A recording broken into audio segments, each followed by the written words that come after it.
normally expect staff at a salmon conservation group to carry naloxone kits.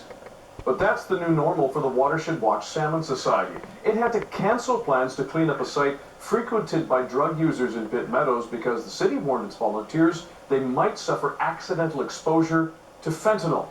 Artina Lovegreen has more. It's certainly not what volunteers or organizers were hoping for. The expectation was they'd come down to the Katzie Slough and clean up garbage and debris that's been scattered around the area.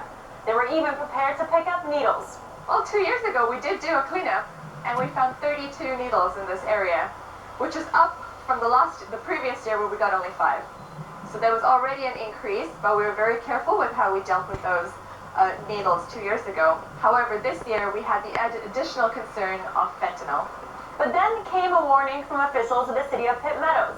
If needles or other drug paraphernalia contain traces of fentanyl and volunteers come in contact with that, their health and safety could be put at risk and the charity would be liable.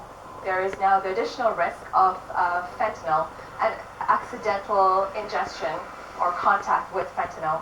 So we have to very carefully consider our volunteers and whether or not it was worth putting them at risk to do a cleanup like this in the area.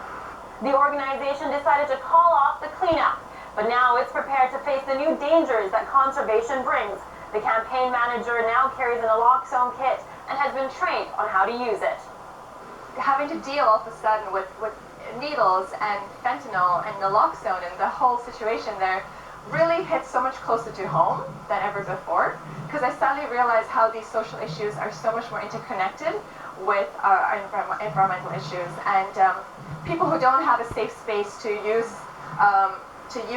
drugs, similar to what they have out in Vancouver with the safe injection site. People who don't have safe spaces like that end up getting flushed out into areas that are currently really neglected already, and it tends to make our environment overall quite worse.